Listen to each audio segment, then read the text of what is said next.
Vamos falar sobre o experimento mental do gato de Schrödinger.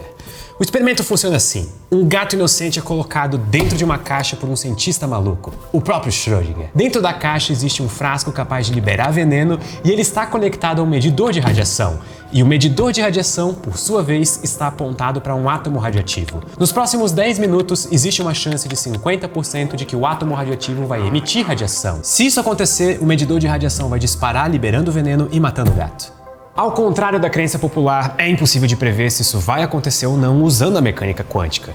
O que as contas nos mostram são possibilidades.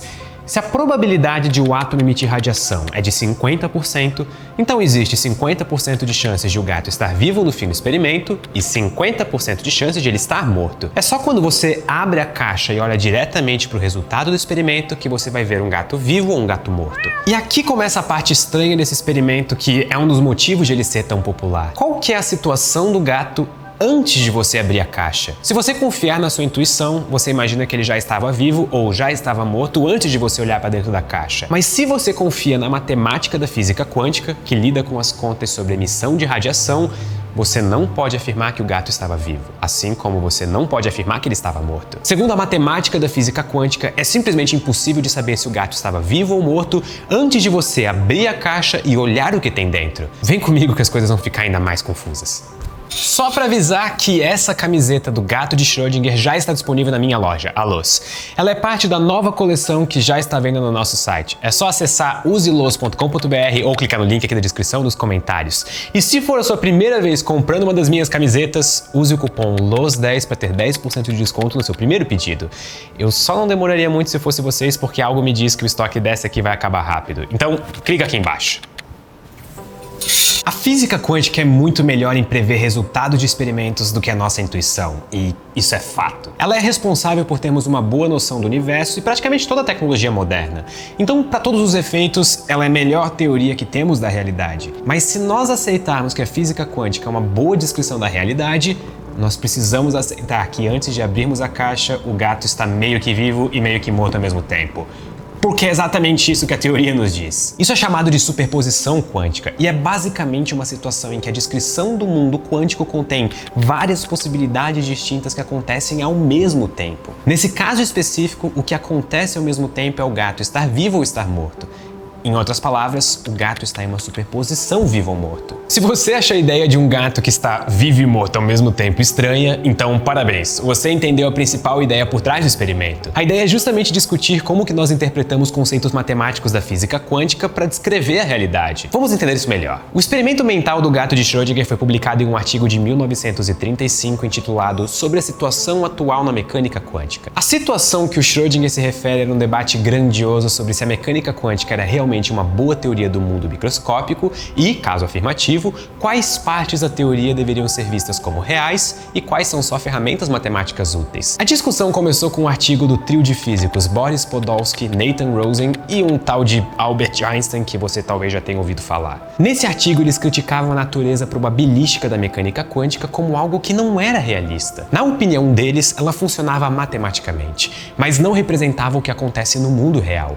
Eu, inclusive, tenho um vídeo sobre isso aqui no canal. Por exemplo, segundo a teoria quântica, é impossível saber com precisão a velocidade e a posição de uma partícula ao mesmo tempo. Você até pode descobrir precisamente a velocidade ou a posição, mas nunca os dois ao mesmo tempo. E além disso, os resultados das contas da mecânica quântica são uma lista de possíveis resultados com as suas probabilidades associadas. Essa é a superposição, que é justamente o que acontece com o gato de Schrödinger, que entra numa superposição de vivo e morto. Mas o que deixa a situação muito difícil de digerir é que esses resultados matemáticos, como a superposição, não podem ser observados experimentalmente. Se você tenta olhar diretamente para as estranhezas quânticas, elas simplesmente somem e tudo se comporta de forma relativamente normal. Ou seja, quando você abre a caixa e olha para o gato, a superposição de vivo e morto é destruída e o gato se mostra ou vivo ou morto. O trio de físicos, que ficaram conhecidos como EPR, argumentaram que isso é uma falha da teoria quântica e que devem existir formas mais precisas de descrever o mundo que contornam essas incertezas e probabilidades. Essa nova descrição da realidade, que de acordo com eles revelaria as variáveis ocultas da mecânica quântica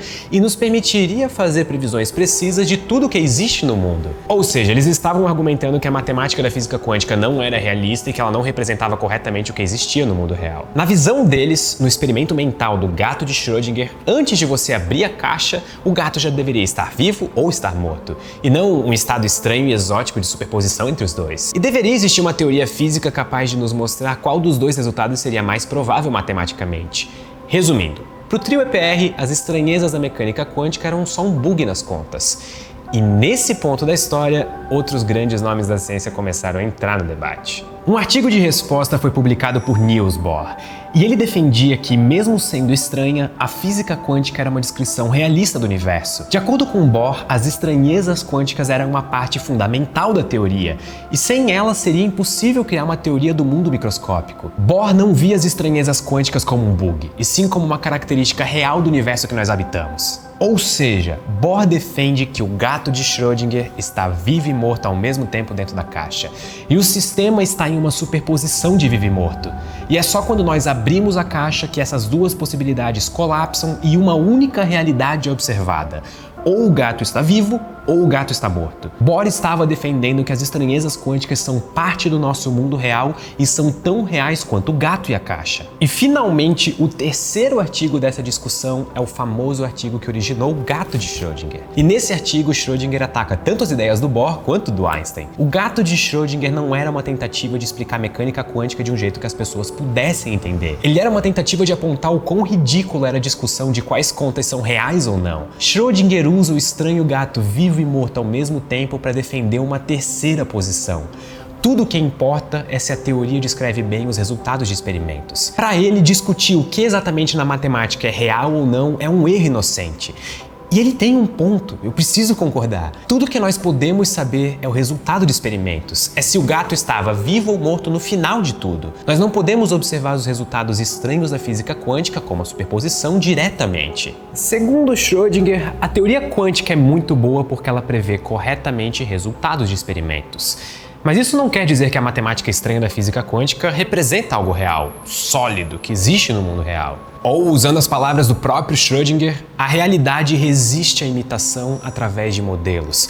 Então nós precisamos abandonar o realismo inocente e confiar nas proposições que podem, de fato, serem observadas através de experimentos. Não faz sentido discutir o que as contas representam se nós nunca vamos poder olhar para essas contas diretamente através de experimentos. Tudo que nós podemos saber é o resultado de experimentos comparados com as previsões que as nossas contas nos deram. Para Schrödinger, a física é melhor pensada através de uma visão empirista, de que experimentos reinam sobre a teoria. Ele discorda da visão realista de outros físicos da época, em que as teorias contêm elementos da realidade. O gato de Schrödinger foi uma tentativa dele de mostrar uma situação que se torna completamente absurda se nós pensarmos nas estranhezas quânticas como coisas reais. E essa é a discussão que o gato de Schrödinger simboliza. O debate sobre o que exatamente da física quântica vale a pena levar a sério e o que são só contas úteis que no fim nos dão os resultados mais próximos do que experienciamos na vida real. Se pensarmos como Bohr, gatos podem estar vivos e mortos ao mesmo tempo. Se pensarmos como o trio EPR, nós vamos abandonar completamente uma teoria muito boa como a física quântica só porque nós não gostamos da matemática dela. E se pensarmos como Schrödinger, nós abandonamos a ambição de tentar entender as nuances de uma realidade que parece extremamente complicada para nós, em troca de confiar em experimentos que nos dão resultados inegáveis. E essa é a beleza muitas vezes escondida por detrás do experimento do gato de Schrödinger. Ele não é um experimento sobre um gato supostamente estar vivo e morto ao mesmo tempo. Ele é uma tentativa de mostrar que muitas vezes na vida nós vamos chegar em teorias que nos dão previsões absurdas, mas que elas podem ser válidas se os resultados baterem com o que temos na vida real. Talvez nós nunca vamos chegar em um ponto de descobrir perfeitamente do que a realidade ao nosso redor é feita. Mas nós podemos ter uma teoria boa o suficiente que nos permite navegar o caos que é o universo em que nós vivemos. Nós sempre perguntamos se o gato está vivo ou morto, mas nunca perguntamos se o gato está feliz onde ele está. Muito obrigado e até a próxima.